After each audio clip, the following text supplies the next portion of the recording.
And so to continue on weirdness part two, um, I've been going back and forth seeing this person in and out of town whenever they worked here recently. And just earlier this year, I've been kind of like, I'm over it. I'm over the trauma. I'm over, arguing. I'm over things that could escalate. I'm over all of that. And just something, a situation had occurred where it just changed my whole mental worldview about the individual. And after then, it started my emotional disconnect from this person.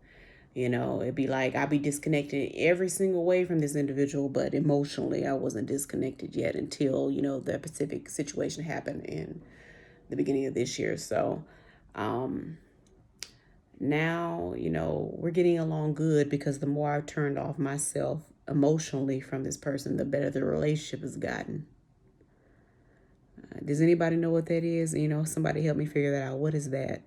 The more I emotionally disconnect, the more I don't tell you about my feelings, the more I don't bother you so much or let you do whatever you want to do and stop caring, then the better the relationship gets. I don't know. I guess that's a good thing because one should always be focused on themselves. And, that's what I've learned a lot in this situation is that the more you focus on yourself, the better it will go for you because you're putting yourself first, what you want first, how you feel first, and you design everything else in your life after that goal and purpose. And so it's hard for you to falter and get wounded if you always have what you want and what your goals are at the forefront. It's hard for you to get wounded because you never put anyone before you. So, a lot of things that I thought, which is, you know, I get a whole lot of trouble, in my brain from calling bad good and calling good bad. But, in a specific sort of way, it's a double-edged sword. It's kind of like, there's a price you pay for everything.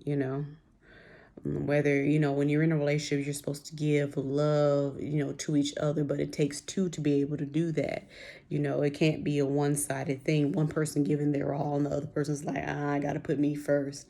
It has to be both. Let's put each other first, and make sure our goals and who we are and our character and integrity is, our souls are combined enough for us to make best decisions for each other and over the totality for the progress and the positivity of the group. You know what I'm saying?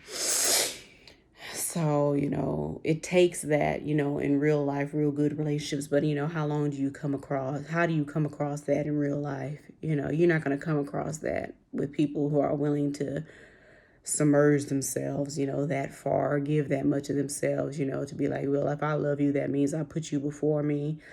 And only God comes, as the ultimate, thing. And then after God, it's you, and then it's myself. How many people are going to actually do that, in return for each other? Nobody. So just speaking, in reality, that's what I would like it to be. That's how it should be, as the ultimate goal. But, a lot of people, it's not going to turn out that way because, they'll say you only find one true friend in this world. And a lot of people, call them these people that hanging around that they're friends and everything.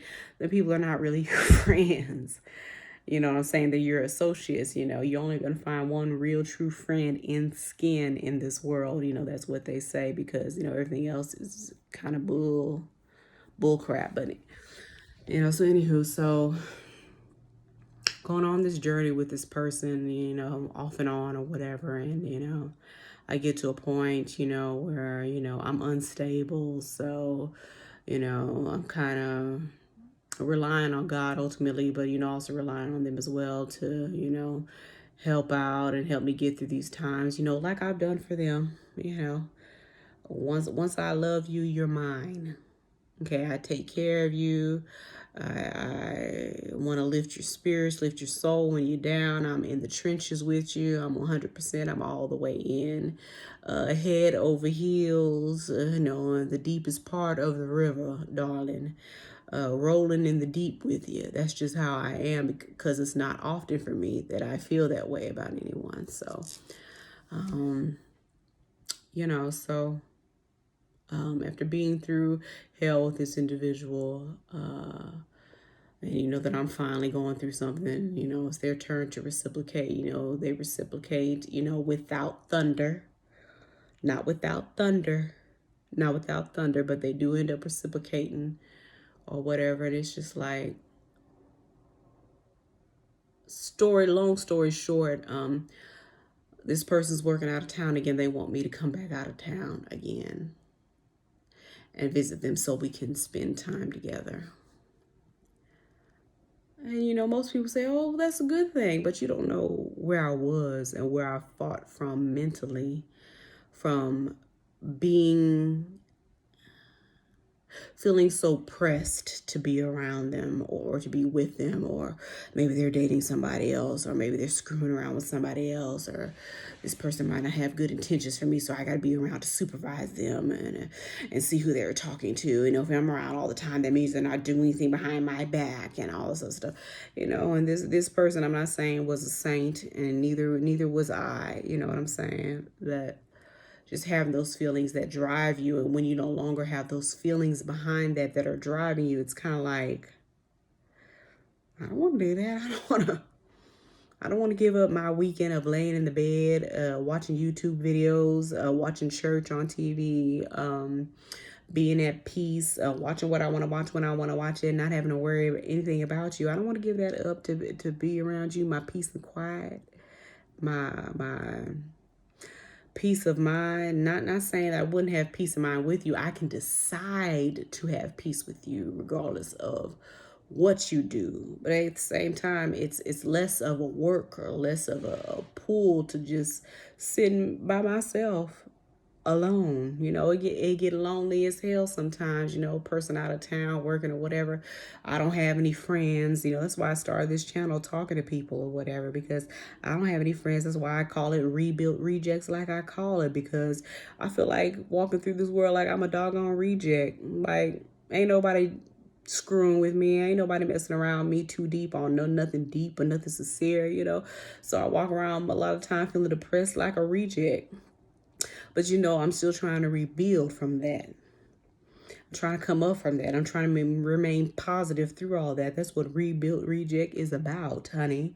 You know, t-shirts coming soon. I'm gonna speak that into existence, even though I ain't got no t-shirts, dog, or you know, whatever. But you know, that's what me creating this whole channel was about. Because whenever I feel empty or alone, I always hop on live and I talk to y'all, or hop on a video and talk to y'all, or hop on TikTok, talk to y'all. Follow me on TikTok, Rebuilt Rejects, under the same name. Okay, I'll tag it and post it on here one day so y'all can follow me on TikTok. You know, I enjoy TikTok a lot, instant gratification wise, because YouTube is more of like a documentary type of thing, but. You know, it's like I tried to get up and get excited and pull my bag out, pack me a bag and everything else. It's like, I'm getting too old for this. I don't want to do that. I don't want to travel to see you, because I traveled to see you before and I got a naughty surprise that I wasn't banking on. And it's like, so now that whole idea is just ruined for me. Not that I'm afraid I'm gonna find anything, because whatever it is, it is. It's just like, I don't want to be bothered. I don't want to be bothered. I can see you for a couple hours. We can have our fun. I mean, you come down here to visit, to handle your business, you know, you know, you had a whole weekend off. You didn't do shit. You didn't come down here. You didn't do anything. You know, it's just like, I'm not worried about it.